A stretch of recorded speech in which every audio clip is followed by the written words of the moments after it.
बव्हाणरावांनी 1939 मध्ये संस्थानला भारतात सर्वप्रथम स्वातंत्र्य दिलं होतं। या स्वतंत्र झालेल्या औंध संस्थानाची राज्यघटना महात्मा गांधी यांच्या मार्गदर्शनाखाली लिहिली गेली होती। बघा आपला महाराष्ट्र किती भाग्यवान आहे। त्यावेळी महात्मा गांधीजींनी आप्पासाहेबांना 3 अटी पाळणार असाल तर तुमच्या संस्थानाला स्वातंत्र्य देण्याबाबतचं मार्गदर्शन करू असे गांधीजी म्हणाले होते। आता या मुडद्याची प्रेत यात्रा काढण्यासाठी देवेंद्र फडणवीस यांनी जयकुमार गोरे यांना मंत्री बनवले। ही अंत्ययात्रा मान खाटावमधील जनतेला दररोजच पाहायला मिळते। देवेंद्र भाऊंनी अजित पवारांसोबत औंधला जाऊन या अंत्ययात्रेत कधीतरी सामील व्हावं। महात्मा गांधीजींच्या ग्रामस्वराज्याचा मुडदा ग्रामविकास मंत्री जयकुमार गोरे यांनी कसा पाडलाय हे पाहून देवा भाऊंना फार आनंद होईल। महात्मा गांधीजींचे ग्रामस्वराज्य ज्या ठिकाणी होते त्या ठिकाणी ग्रामस्वराज्याची राज्यघटना महात्मा गांधीजींनी लिहिलेली होती। त्या ठिकाणचे आपण प्रतिनिधित्व करत आहोत। एवढेच नव्हे तर आपण ग्राम विकास खात्याचे मंत्री झालो आहोत। याचं भान जयकुमार गोरे यांनी ठेवायला हवं होतं। पहिल्या दोन्ही अटी आप्पासाहेबांनी मान्य केल्या।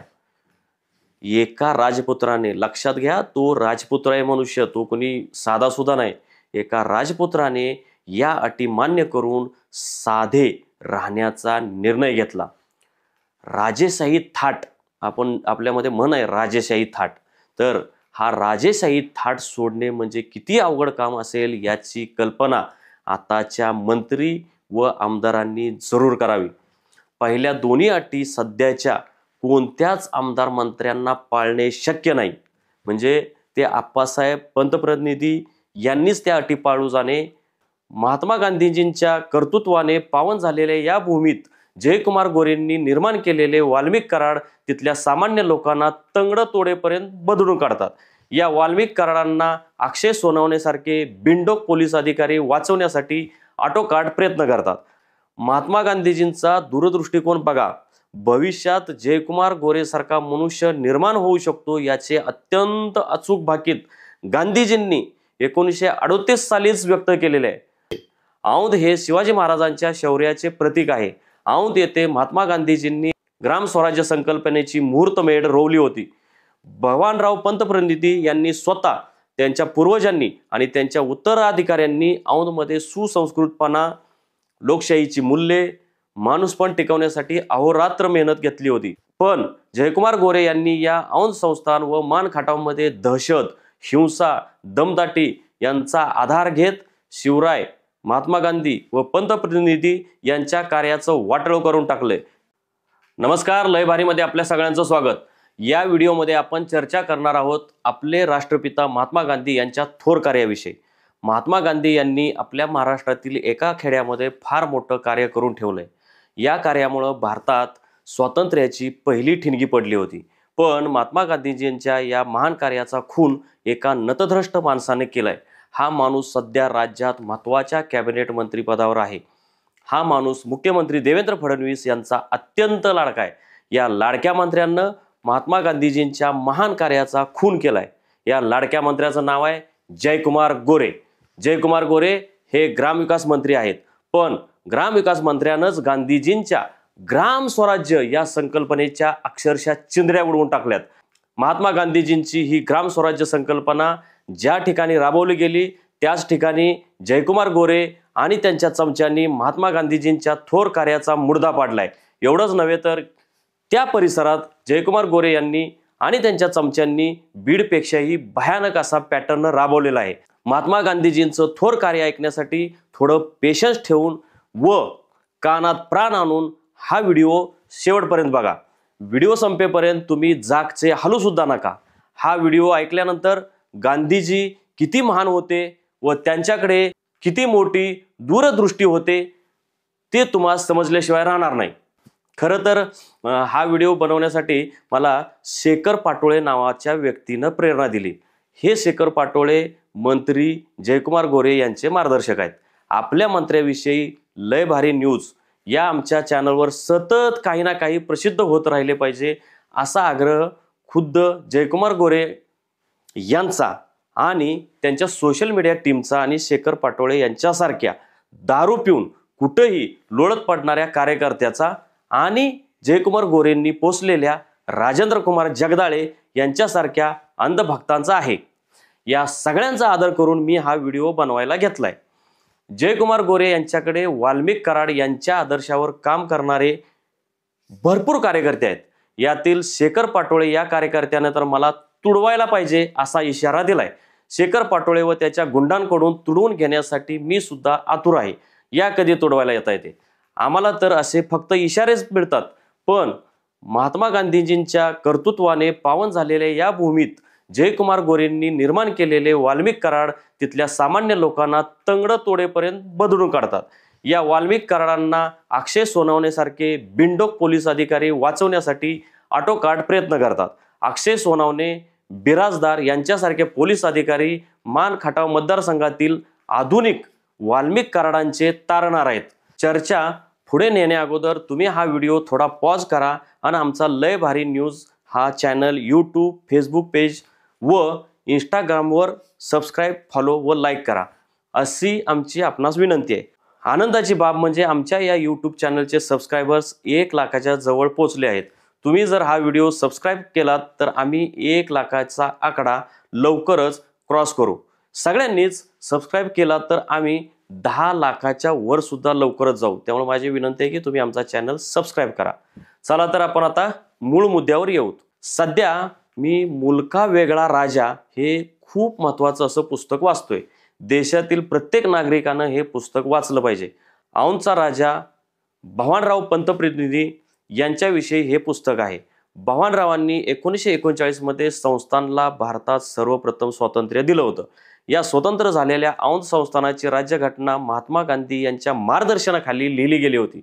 बघा आपला महाराष्ट्र किती भाग्यवान आहे, कारण देशाला जरी 1947 साली स्वातंत्र्य मिळाले असलं तरी महाराष्ट्रातील एका संस्थानाला त्या अगोदरच म्हणजे 1939 मध्ये स्वातंत्र्य मिळालं होतं। स्वतंत्र भारताची राज्यघटना डॉक्टर बाबासाहेब आंबेडकर यांनी लिहिल्याचे आपल्या सगळ्यांना माहित आहे, पण त्या अगोदरही या देशातील पहिली राज्यघटना लिहिण्याचा मान महात्मा गांधींना जातो। महात्मा गांधींच्या मार्गदर्शनाखाली लिहिली गेलेली ही राज्यघटना आपला महाराष्ट्रातील संस्थानासाठी होती, म्हणून आम्हा सगळ्या मराठी बांधवांना या गोष्टीचा अभिमान वाटला पाहिजे। दुर्दैवाने महात्मा गांधींचं आणि त्यावेळचे औंध संस्थानचे राजे भवानराव पंतप्रतिनिधी यांचं हे कार्य आम्हाला कुणालाच फारसं माहीत नाही। एवढंच नाही तर या दोघांच्या कार्याचा खून तेथील लोकप्रतिनिधी असलेल्या जयकुमार गोरे व त्यांच्या बगलबच्च्यांनी केलाय। 1938 चा काळ होता। औंध संस्थानाला स्वातंत्र्य देण्याचा निर्णय भवानराव पंतप्रतिनिधी यांनी घेतल्यानंतर ते वर्ध्याला सेवाग्राम आश्रमात गेले होते। त्यांच्यासोबत राजपुत्र आप्पासाहेब पंतप्रतिनिधी, संस्थानातील प्रमुख अधिकारी व सल्लागार सुद्धा उपस्थित होते। स्वतंत्र होऊ घातलेल्या या संस्थानाची राज्यघटना त्यावेळी महात्मा गांधी यांच्या मार्गदर्शनाखाली लिहायला घेतली गेली होती। राज्यघटनेच्या मसुद्यावर चर्चा करत असताना महात्मा गांधी यांनी भविष्यात काय होऊ शकतं याविषयी बरीच काही भाकितं वर्तवली होती। त्याचा सगळा तपशील मुलका वेगळा राजा या पुस्तकात दिला गेलाय।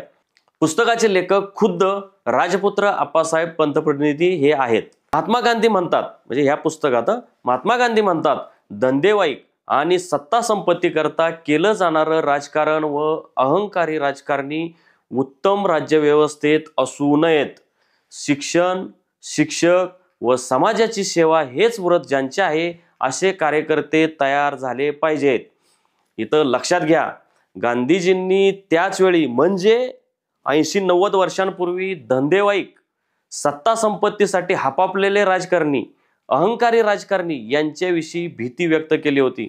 अशा राजकारण्यांना स्वतंत्र औंध संस्थानामध्ये थारा असू नये असे गांधीजींनी त्याच वेळी सुचवले होते।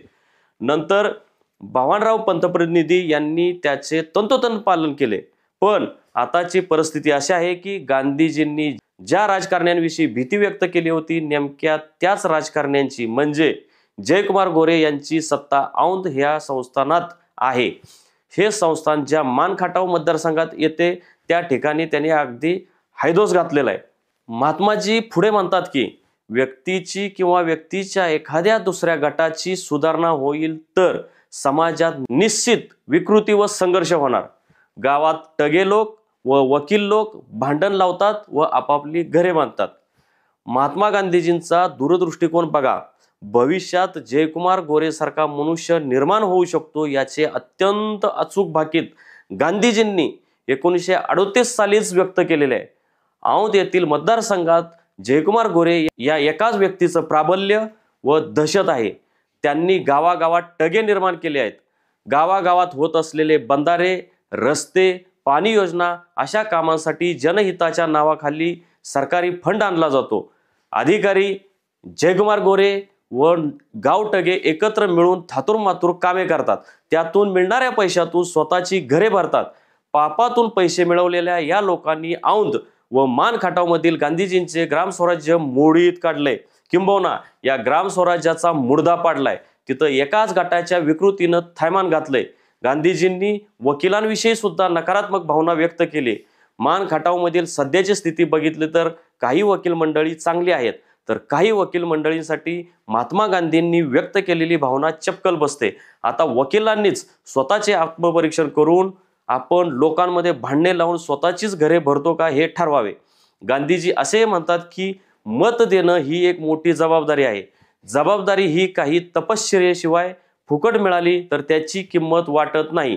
फुकट मिळालेले वाया जाते व समाजात जबाबदारीची जाणीव कमी होते, समाजाचा ऱ्हास होतो. या ठिकाणी सुद्धा महात्मा गांधी यांनी मतदारांना सुद्धा जबाबदारीची जाणीव करून दिली. मान खटावमधील मतदारांनी यातून काहीतरी शिकावं. जयकुमार गोरे यांना ज्यांनी मतं दिली आहेत त्यातील बहुतांश मतं पैसे घेऊन दिलेली आहेत. औंध परिसरात तर जयकुमार गोरे यांचे निकटवर्तीय मतदानाच्या दिवशी ठाण मांडून बसले होते. मतदानाला जाणाऱ्या मतदारांना 1,500, 2,000, 3,000 असे वाटेल तेवढे पैसे वाटले जात होते. औंध हे शिवाजी महाराजांच्या शौर्याचे प्रतीक आहे. औंध येथे महात्मा गांधीजींनी ग्रामस्वराज्य संकल्पनेची मुहूर्तमेढ रोवली होती.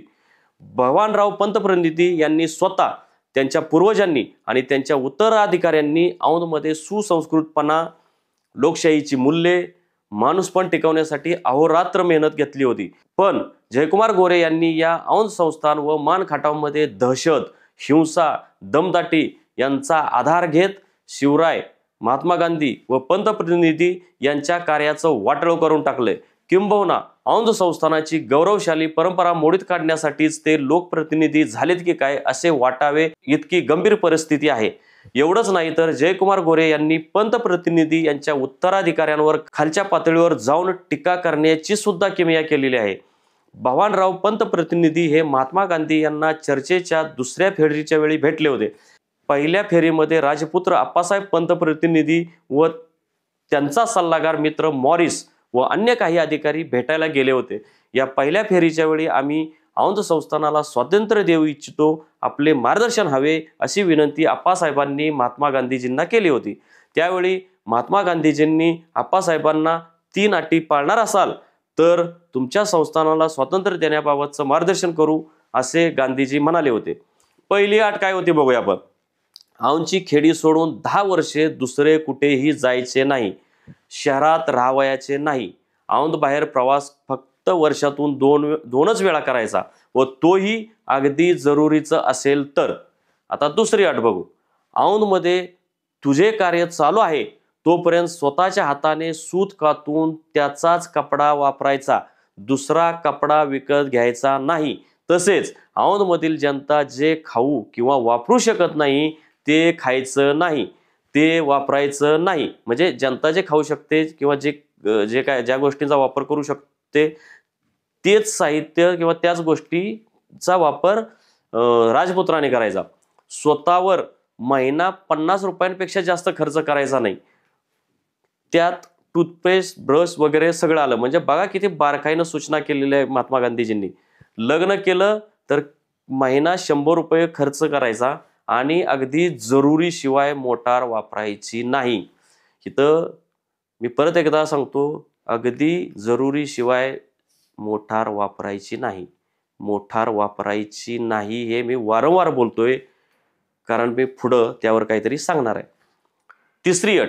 औंधमधील जनता जशा झोपडीत राहते त्या साधेपणाने राहायचे. आता ह्या झाल्या तिन्ही अटी. तुम्ही विचार करा महात्मा गांधीजींनी राजपुत्र आप्पासाहेब पंतप्रतिनिधींना किती अडचणीत आणलं असेल. यातील पहिल्या दोन्ही अटी आप्पासाहेब पंतप्रतिनिधी यांनी मान्य केल्या. तिसरी अट मान्य करताना आप्पासाहेबांची काही मजबुरी होती. काय मजबुरी होती? तर वडिलांचे म्हणजे भवानराव पंतप्रतिनिधी यांचे वय 73 वर्ष होते. त्यांना या वयात सोडून दूर राहायला जाणे आप्पासाहेबांना अडचणीचं होतं. कुणाची ती स्थिती होऊ शकते, कारण वडील वयस्कर आहेत, त्यांना सोडून बाहेर झोपडीत कसं जायचं राहायला. तर त्यामुळं काय झालं की महात्मा गांधी यांनी आप्पासाहेबांना या तिसऱ्या अटीमधून सवलत दिली. मात्र पहिल्या दोन्ही अटी आप्पासाहेबांनी मान्य केल्या. एका राजपुत्राने, लक्षात घ्या, तो राजपुत्र आहे मनुष्य, तो कोणी साधा सुद्धा नाही. एका राजपुत्राने या अटी मान्य करून साधे राहण्याचा निर्णय घेतला. राजेशाही थाट, आपण आपल्यामध्ये म्हण आहे राजेशाही थाट. तर हा राजेशाही थाट सोडणे म्हणजे किती अवघड काम असेल याची कल्पना आताच्या मंत्री व आमदारांनी जरूर करावी. पहिल्या दोन्ही अटी सध्याच्या कोणत्याच आमदार मंत्र्यांना पाळणे शक्य नाही. म्हणजे ते आप्पासाहेब पंतप्रतिनिधी यांनीच त्या अटी पाळू जाणे.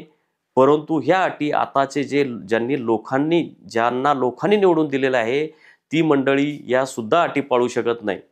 पण ज्या औंध संस्थाना, ज्या राजपुत्राने या अटी पाळल्या, त्या औंध संस्थानाचे प्रतिनिधित्व करणाऱ्या जयकुमार गोरे यांनी किमान काही अटी पाळायला हवेत. म्हणजे बाकीच्या मंत्री आमदारांना त्या अटी शक्य नाहीत. परंतु आपल्या औंध संस्थानाचा वारसा काय आहे हे लक्षात घेऊन जयकुमार गोरे यांनी ह्या अटी पाळायला हव्या होत्या. मुळात ह्या अशा काय अटी आहेत हे जयकुमार गोरे यांना माहीत नसेल, कारण विद्वत्ता, अभ्यास कशाशी खातात याचा जयकुमार गोरेंचा कधी आयुष्यात त्यांचा कधी संबंध आलेला नसेल. महात्मा गांधीजींचे ग्रामस्वराज्य ज्या ठिकाणी होते त्या ठिकाणी ग्रामस्वराज्याची राज्यघटना महात्मा गांधीजींनी लिहिलेली होती. त्या ठिकाणचे आपण प्रतिनिधित्व करत आहोत. एवढेच नव्हे तर आपण ग्राम विकास खात्याचे मंत्री झालो आहोत. याचं भान जयकुमार गोरे यांनी ठेवायला हवं होतं.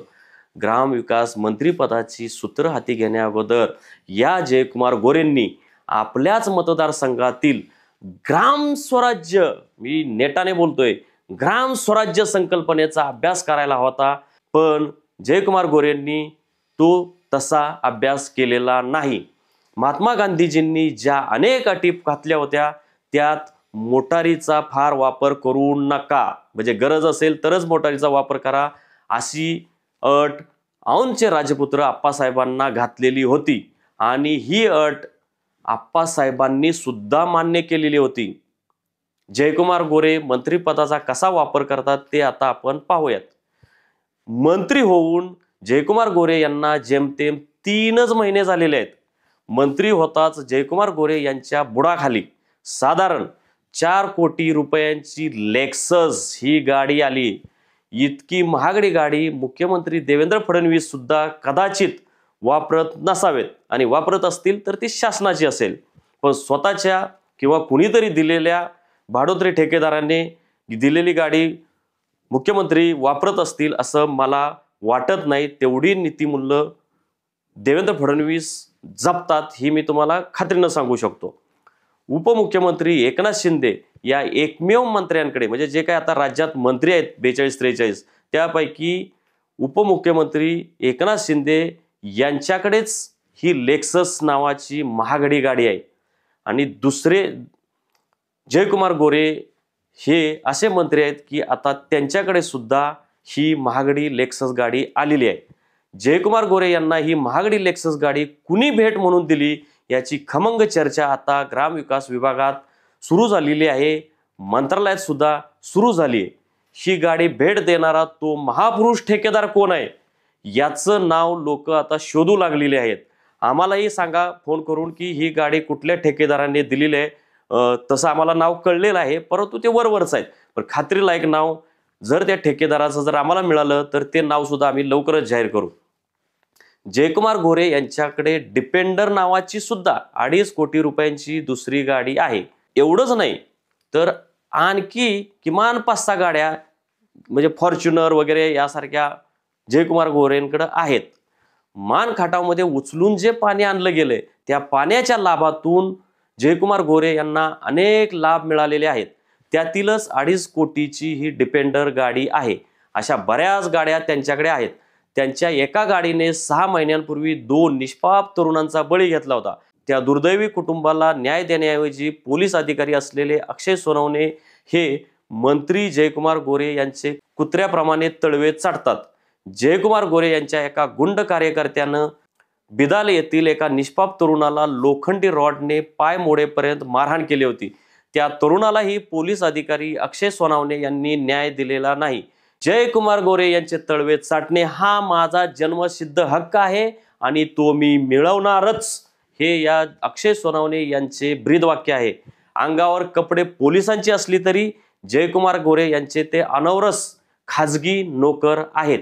मी ज्या पुस्तकाच्या आधारे हा व्हिडिओ तयार करीत आहे ते पुस्तक IPS समीर शेख, प्रांताधिकारी उज्ज्वला गाडेकर, अक्षय सोनवणे जे पोलीस अधिकारी आहेत, बिराजदार जे पोलीस अधिकारी आहेत, अमोल माने CO आहेत मसवडच्या नगर परिषद का नगरपंचायत त्याचे, अशा अधिकाऱ्यांनी हे पुस्तक वाचलं पाहिजे.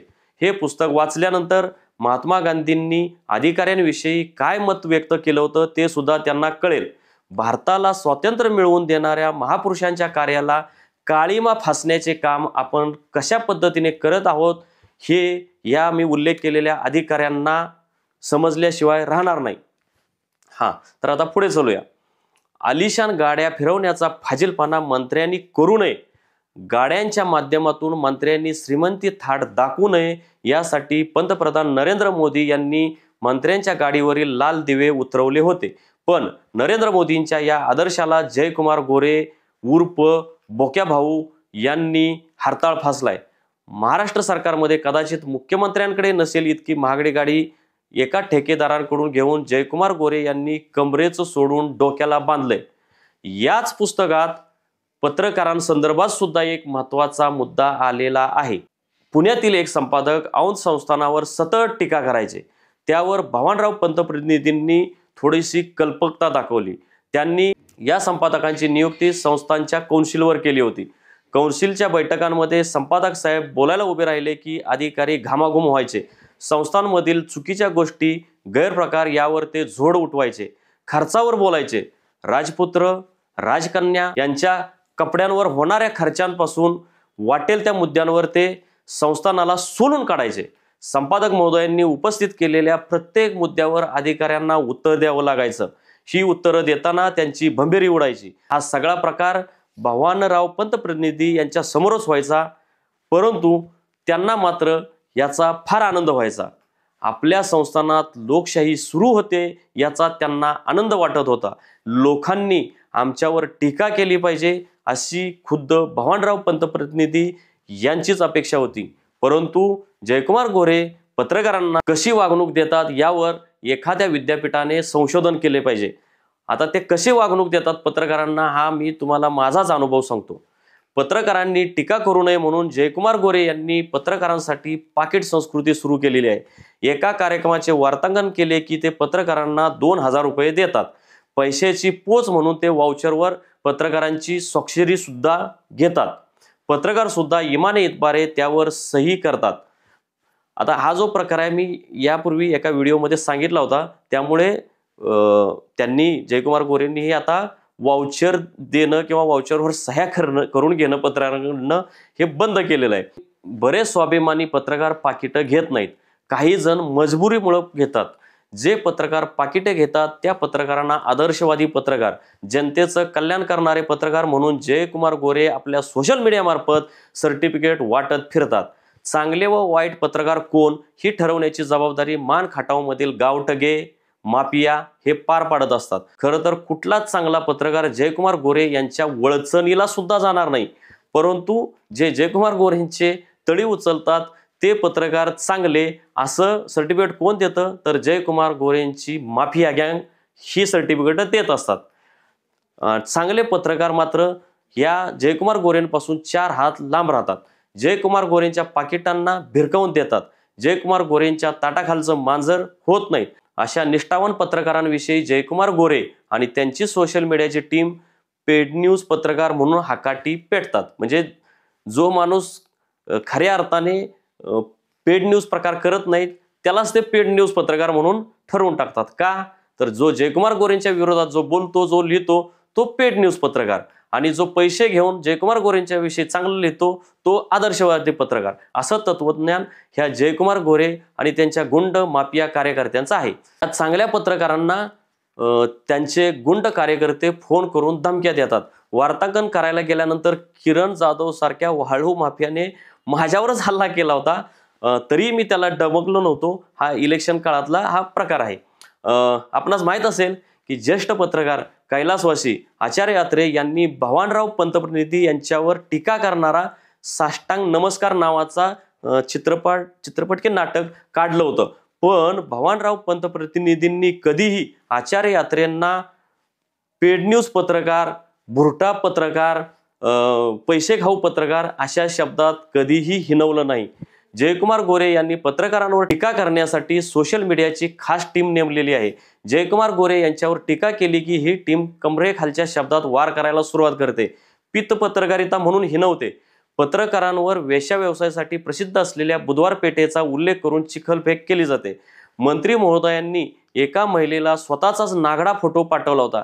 या नागड्या फोटोचे वर्णन न्यायालयाच्या कागदपत्रांमध्ये सुद्धा आलेले आहे. या प्रकरणात सर्वोच्च न्यायालयाने जामीन सुद्धा नाकारला होता. त्या महिलेनं मंत्री महोदयांच्या विरोधात मोठी लढाई लढली होती, पण काही कारणास्तव या महिलेनं स्वतःचं हे प्रकरण स्वतःच मागं घेतलं, म्हणून या मंत्री महोदयांची सुटका झाली. असे हे मंत्री महाभाग आहेत, स्वतःच घाणेरडे आहेत आणि पत्रकारांवर दबाव टाकण्यासाठी घाणेरड्या आरोपांचा आधार घेतात. स्वतःचाच नागडा फोटो महिलांना पाठवणारा हा नालायक मंत्री कोण आहे याबाबतचे नाव आम्ही तुम्हाला सांगणार नाही, तुम्हीच हे नाव शोधा. आता मी जयकुमार गोरेंविषयी बोलतो पुढे. पत्रकारांच्या विरोधात गलिच्छ मजकूर सोशल मीडियातून व्हायरल करण्यासाठी शेखर पाटोळे नावाचा एक भंपक माणूस जयकुमार गोरेंनी नेमलेला आहे. शेखर पाटोळे हा वडूज येथील एका मंदिराच्या पायरीवर नेहमी बसलेला असतो. तो वाईन शॉपमधून क्वार्टर घेऊन येतो. या मंदिराच्या पवित्र ठिकाणी दारू पीत बसतो. ही माहिती मला वडूजमधीलच एका जबाबदार नगरसेवकाने दिलेली आहे. हा शेखर पाटोळे अख्ख्या मान खटावमध्ये बेवडा म्हणून ओळखला जातो. जयकुमार गोरे यांनी या बेवड्याला पत्रकारांवर चिखलफेक करण्यासाठी नेमलेला आहे. मान खटावमधील अनेक पत्रकार मुंबई, पुणे, नागपूर यासारख्या ठिकाणी उच्च पदांवर कार्यरत आहेत. त्यातली काही नावं सांगतो जे नामांकित पत्रकार आहेत, ज्यांचा राज्यभरात मोठा नावलौकिक आहेत. ही नावं आहेत श्रीमंत माने, रफिक मुल्ला, अभिजित करंडे, रणदीप कांबळे आणि बोलभिडूच्या संस्थापक सदस्यांपैकी एक असलेल्या आरती मोरे. अशा अनेक पत्रकारांचा समावेश आहे. अशा अनेक पत्रकार आहेत, हे मला आता जी आठवली नावं पटपट ती मी सांगितली. पण उच्च पदांवर पत्रकारिता करणाऱ्या अशा या पत्रकारांना जयकुमार गोरे घाबरतात व त्यांच्यापासून दूर राहतात. तालुक्यातील गोरगरीब पत्रकारांना मात्र ते त्रास देतात, त्यांना धाकात ठेवतात किंवा आपल्या ताटाखालचं मांजर बनवून ठेवतात. जयकुमार गोरे यांच्यात हिंमत असेल तर मान खटावमधील जे पत्रकार मुंबई, पुणे, नागपूर व महाराष्ट्रात मोठ्या पदांवर आहेत त्या प्रत्येक पत्रकाराला एक मुलाखत द्यावी. मग त्यांना खरी पत्रकारिता काय असते ते कळेल. खरा पत्रकार कोण याचे सर्टिफिकेट कोणाला द्यायचे हे सुद्धा या जयाभाऊंना म्हणजेच बोक्या भाऊंना कळेल. महात्मा गांधीजींच्या ग्रामस्वराज्याचे धिंडवडे काढण्याचे प्रताप जयकुमार गोरे यांनी व त्यांच्या चेले चपाट्यांनी केलंय. महात्मा गांधीजींच्या ग्रामस्वराज्याचा मुर्दा पाडण्यासाठी काँग्रेसने जयकुमार गोरे यांना सुरुवातीच्या काळात आमदार केलं होतं. आता या मुर्द्याची प्रेतयात्रा काढण्यासाठी देवेंद्र फडणवीस यांनी जयकुमार गोरे यांना मंत्री बनवलंय. ही अंत्ययात्रा मान खटावमधील जनतेला दररोजच पाहायला मिळते. देवेंद्र भाऊंनी अजित पवारांसोबत औंधला जाऊन या अंत्ययात्रेत कधीतरी सामील व्हावं. महात्मा गांधीजींच्या ग्रामस्वराज्याचा मुर्दा ग्रामविकास मंत्री जयकुमार गोरे यांनी कसा पाडलाय हे पाहून देवाभाऊंना फार आनंद होईल. कारण महात्मा गांधीजींचा विचार व कार्य मेल्याशिवाय RSS व भाजपला यश मिळणार नाही. गांधीजींचं हे कार्य मारून टाकण्याचं काम जयकुमार गोरे चोखपणे बजावत आहेत. त्यामुळं नागपूरच्या रेशीम बागेत नेऊन जयकुमार गोरे यांचा जाहीर गौरव सोहळा देवेंद्र भाऊंनी घडवून आणायला हवा.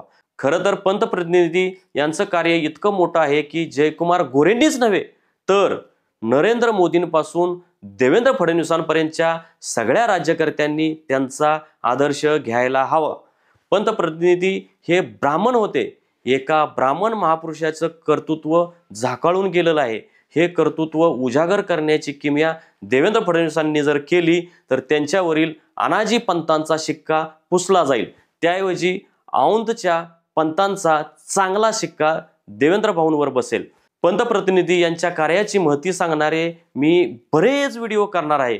म्हणजे राज्यकारभार कसा करावा याविषयी हे जे पुस्तक आहे हे फार महत्त्वाचं पुस्तक आहे. सगळ्या राज्यकर्त्यांना, सगळ्या मंत्र्यांना, सगळ्या अधिकाऱ्यांना तो एक आदर्श वस्तुपाठ आहे. हे पुस्तक सगळ्यांनी वाचलं पाहिजे आणि त्यावर मी अनेक व्हिडिओ बनवणार आहे. ते व्हिडिओ तुम्ही भविष्यात अगदी आवर्जून पहा.